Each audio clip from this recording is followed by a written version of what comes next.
Late Night Health continues. I'm Mark Alyn, along with the insane Daryl Wayne. We wish everybody a happy new year, a healthy new year, most importantly.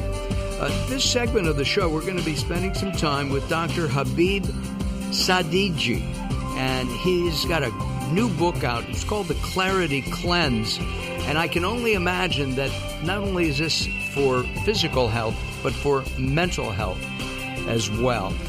Dr. Habib, welcome to Late Night Health. It's such a pleasure to be here. Happy New Year, Daryl. Happy New Year. And I have to tell everybody, it turns out that Dr. Habib and I are neighbors. I mean, we live just a few miles away. So I like that. That's most of our guests. I mean, we've talked to Washington and Philadelphia, New York. Who else did we talk to today, Daryl? Anybody else? Orange County. Orange County and San Diego, I think. And San Diego, right. So although we don't get to meet our guests, but we'll make an attempt to get together with Dr. Habib. One of the things that I'm really personally interested in is that if you're spiritual, do you tend to have a happier life, a healthier life? What do you think?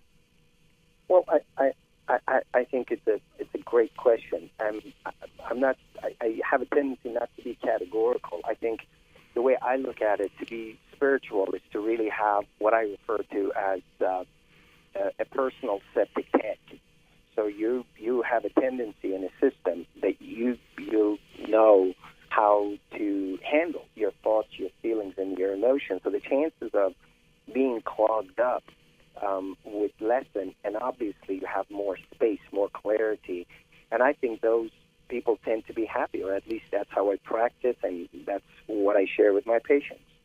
Now, you're a physician practicing in California, in Agoura Hills, California, and you are, what is your specialty? You're an integrative doctor. Do you do both alternative as well as allopathic medicine? Yeah. By training, I'm a microbiologist, medical technologist, and I have a minor in electrochemistry. And then I went to medical school. I'm trained osteopathic physician, which is really a combined physician. It's sort of like a chiropractor and a medical doctor put together. So we actually, I have a prescription rights. You can do surgery. Yeah, you can do surgery. I was an attending at UCLA Santa Monica Hospital for a while. And, and given some of the challenges I had second year medical school, it opened my mind, and I started looking outside the box and realizing that a lot of the stuff that I was memorizing, all these phone books every week that I was memorizing in medical school, some of this stuff, they weren't accurate, and some of them were just pure lies. Wow. And you recognized that early. But also, you had a personal situation. You were diagnosed with testicular cancer. That's an aggressive cancer. And that's exactly right. In the book, I published all my medical records from City of Hope here in Doherty, California. And, I was given only 30% chance of survival. And I was pushed and cornered to choose a 16-hour procedure called retroperitoneal lymphadenectomy, 4 cycles of cisplatin chemotherapy, and then radiation therapy. And, for me, and I'm not advocating that for everybody, for me at the time, they seemed very aggressive, and I chose not to do any of that.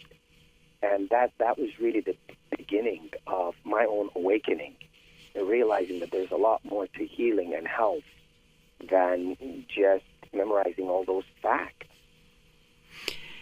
Today, as we enter and begin 2018, what would be the number one health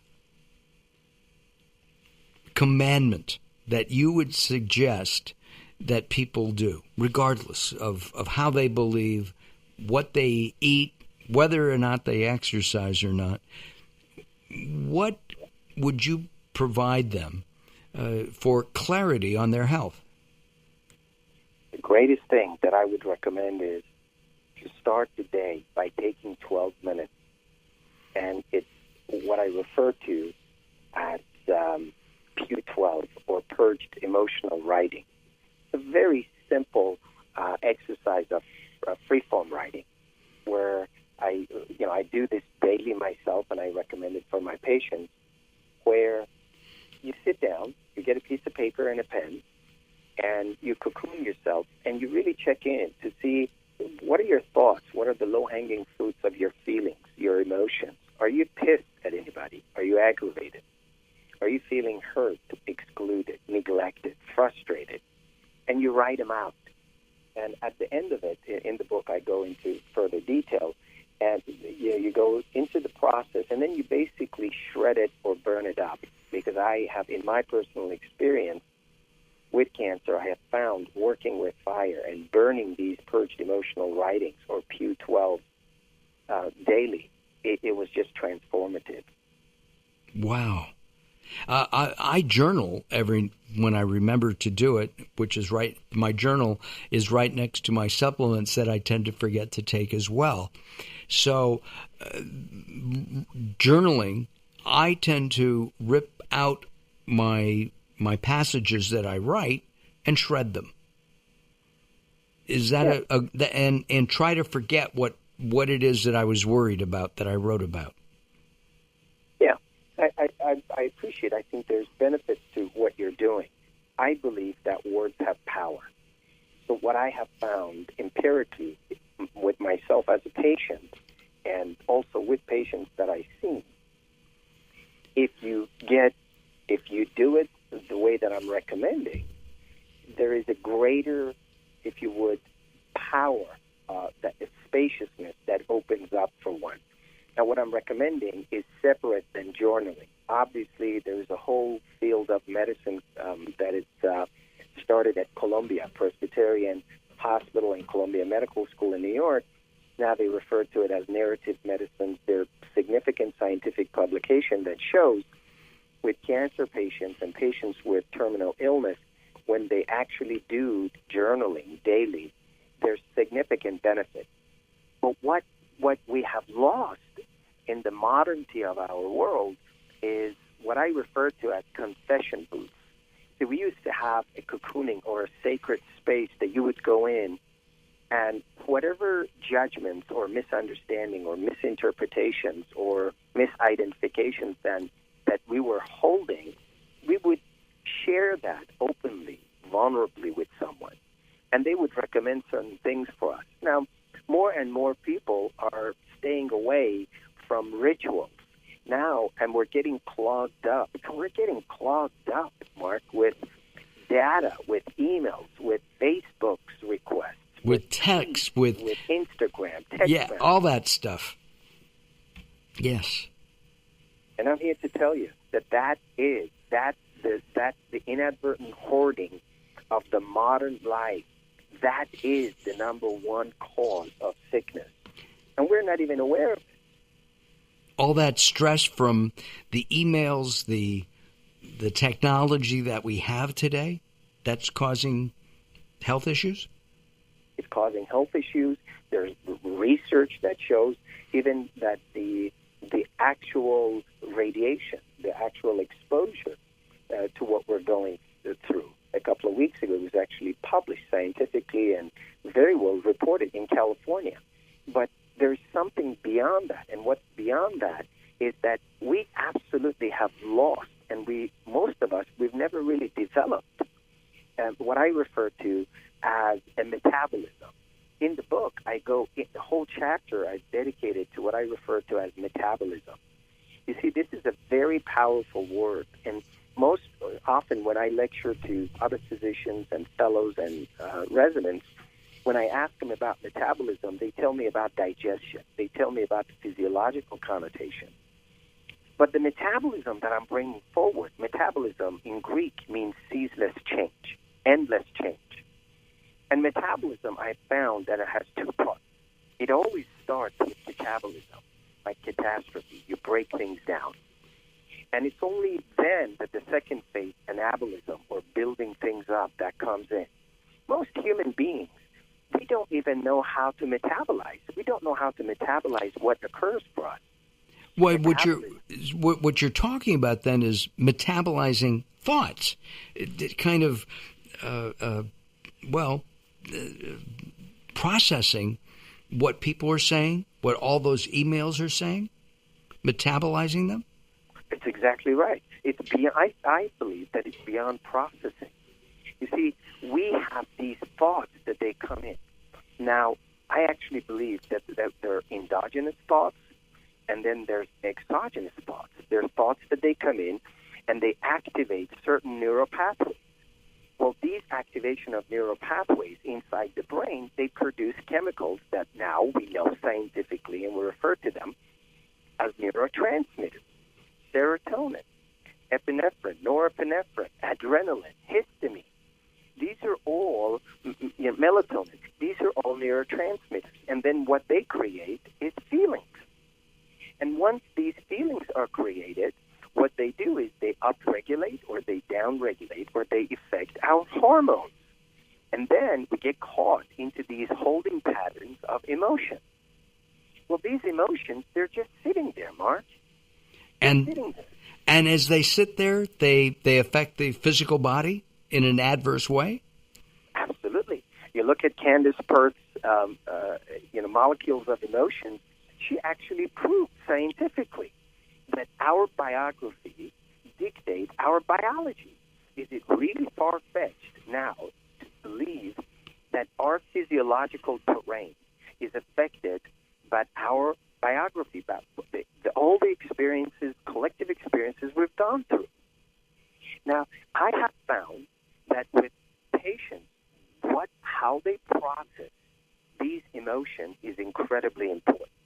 If they just hoard these emotions and leave them, what I refer to as disorganism develops, and then it could lead into what's referred to as psychosomatic illnesses. But if they have developed a metabolism, a psychospiritual septic tank, what I refer to as EMS, Emotional Management System, in the book, The Clarity Cleanse, then they know how to catabolize and then anabolize, how to break things down and build up and give it a meaning that could create a context. The context is the cup, which is the cover of the book. Our guest is Dr. Habib Sedeghi. He has written a book, The Clarity Cleanse. It's a Goop Press book, by the way. 12 steps to finding renewed energy, spiritual fulfillment, and emotional healing. There's a foreword by Gwyneth Paltrow. She's one of the prettiest women performing right now, and I think she's a great actor as well. And it's a fascinating book. We're going to take some time out. When we come back, we'll continue our discussion with Dr. Habib. I'm Mark Alyn, along with the insane Daryl Wayne. Join us at latenighthealth.com. There'll even be a picture of Dr. Habib on there and a link to his website. So don't go away. More coming up as we move forward here on Late Night Health.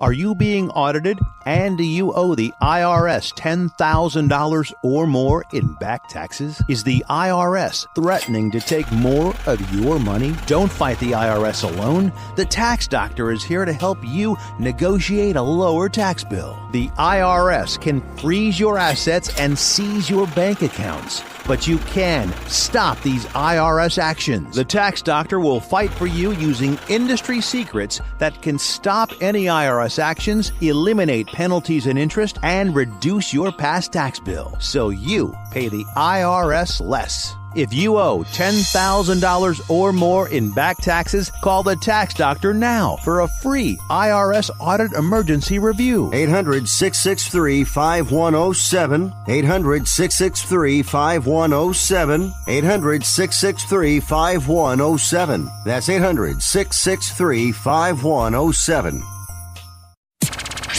The latest from the greatest. The best in new music by classic rockers with your host, the insane Daryl Wayne. This is Alice Cooper, and if Daryl Wayne is insane, what does that make me? Criminally insane. Stick around to find out. It is the latest from the greatest. We've had some really good conversations over the 5 years that this program has been going on with some great rock artists and some people from behind the scenes, authors and otherwise producers. Some of those have been captured on the latest for the greatest Volume 1. It's available on Amazon, or if you go to blackstoneaudio.com, blackstoneaudio.com, or Amazon, search for Daryl Wayne, Darrell Wayne. I'm the Reverend Al Green, and I said Wayne insane.